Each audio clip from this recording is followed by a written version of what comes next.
नमस्कार। अभी हम मौजूद हैं लखीसराय के अशोक धाम में। आपको बताते चले कि आप पीछे जैसा कि देख सकते हैं ये कितना भव्य मंदिर है। कहानी के अनुसार यहाँ की जो शिवलिंग है उसकी खोज 7 अप्रैल 1977 को इस गांव के एक बच्चे अशोक नाम के द्वारा इस शिवलिंग की खोज की गई थी। वो जो अशोक नाम का बच्चा था वो गिल्ली डंडा यहाँ खेल रहा था, जैसे कि गांव में हर एक बच्चे खेलते हैं। तो उसी गिल्ली डंडा खेलने के दौरान उस बच्चे को एक गड्ढा में शिवलिंग का प्रतीक दिखा। वैसे ही गांव वालों को उन्होंने बुलाया और इस शिवलिंग की खोज हुई। उसके बाद आप जैसा कि देख सकते हैं इस भव्य मंदिर की स्थापना जो है किस तरीके से की गई है और काफ़ी सुंदर और भव्य है मंदिर ये। आइए हम अंदर पुजारी जी के पास जाते हैं और उनसे इस मंदिर की कहानी सुनते हैं और इसकी महत्वता को जानते हैं। तो आइए यहाँ जो बाबा हैं उनसे जानते हैं मंदिर के बारे में। सबसे पहले स्वागत है बाबा हमारे चैनल में। ये मंदिर जो है कब स्थापना हुआ इस मंदिर का, इस मंदिर के शिवलिंग की खोज कैसे हुई, काफ़ी कहानियाँ हैं, हम आपसे जानना चाहते हैं। 7/4/77 चौथ उपरांत पंचमी के गुरुवार के दिन अशोक नाम का लड़का गुच्ची खन रहा था। गुच्ची जो खनिज से गरबा खेल होता है, तो उसी खेल के बहाने से जो है उस खुदाई जब हुआ तो काला काला ऐसा पत्थर निकला। बस देखा कि काला पत्थर है, बस पैना के हुरा से साफ किया तो गोलाकार निकला। जब गोलाकार जब निकला तो गांव के लोग को बुलाए, कुदार खंती से खनने लगे।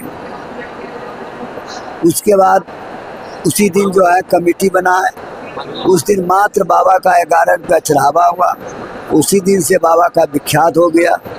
धीरे धीरे बढ़ते बढ़ते झोपड़ी हुआ, झोपड़ी के बाद करकट हुआ, करकट के बाद जो है से मंदिर बन गया। इस मंदिर का नाम अशोक धाम जो पड़ा है वो उन्हीं बाबा के नाम से पड़ा है जो जिन्होंने बाबा का नाम अशोक धाम है।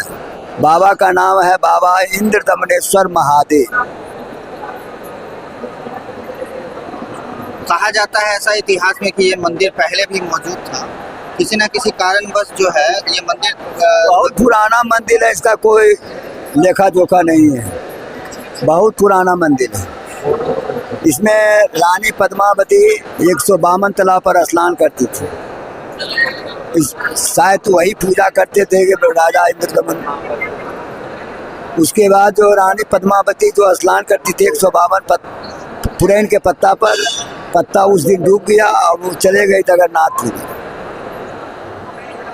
जगन्नाथपुरी के बाद फिर यहाँ पे मंदिर की स्थापना। हाँ, उन्हें करवाए हैं। मंदिर जब बाबा प्रकट हुए तब मंदिर का निर्माण हुआ। और क्या कहिएगा यहाँ के व्यवस्था को लेकर? व्यवस्था यहाँ प्रधान यहाँ का डीएम है, प्रतिनिधि पदेन पोस्ट है। जो भी डीएम आवेंगे पदेन पोस्ट, उसके बाद स्टोर साहब है। और मंदिर के भी हाथ में सौंप दिए हैं डॉक्टर अमित प्रसाद के। पहले उनके पिताजी श्याम सुंदर प्रसाद थे, उसके बाद आ गए अमित प्रसाद। कोषाध्यक्ष राजेंद्र प्रसाद सिहानिया हैं। यहाँ मंदिर में जो है शादी विवाह की भी सुविधा करवाई जाती है। हाँ, शादी विवाह होता है, पूरा शादी विवाह में कोई कमी नहीं है। शादी विवाह, मुंडन, गाड़ी पूजा। क्या कुछ उनका शुरुआत होता है? जैसे मान लीजिए कोई अगर अपना शादी विवाह करवाना चाहेंगे, अभी तो बढ़ गया है। अभी 1500 लड़का, 500 लड़के, 1000 लड़की वाला। मुंडन में 1500 है। मोटरसाइकिल में 200 रुपया है। 4 चक्का जो है सो 500 रुपया। ट्रक जो है 12 चक्का 18 चक्का, उसको 1000 रुपया शुल्क देना पड़ता है। उसके बाद रस्सी कटने के बाद ही यहाँ के पंडित जी पूजा कराते हैं। पंडित जी को दक्षिणा जो देते हैं। शिव जी का जो भी मंदिर है कई स्थानों पर होता है, तो सावन में हर मंदिरों पर काफ़ी भीड़ रहती है। यहाँ की क्या है? सावन पावन महीना है। सावन में बाबा का जल चढ़ने से, बेलपत्र चढ़ने से बड़ा बाबा प्रसन्न होते हैं और उनके लिए प्रिय चीज़ है। लगभग कितनों की संख्या में यहाँ पर भी भक्त? यहाँ पहला सोमवारी में कुछ कम से कम 1-1.5 लाख का भी, दूसरा सोमवारी में 2 लाख का भी, तीसरा सोमवारी में 2.5 लाख का भी, चौथा सोमवारी तो कहना मुश्किल है कितना भीड़ है।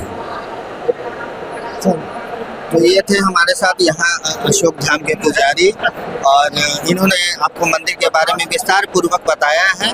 तो आपकी क्या राय है कमेंट बॉक्स में ज़रूर बताएं। धन्यवाद।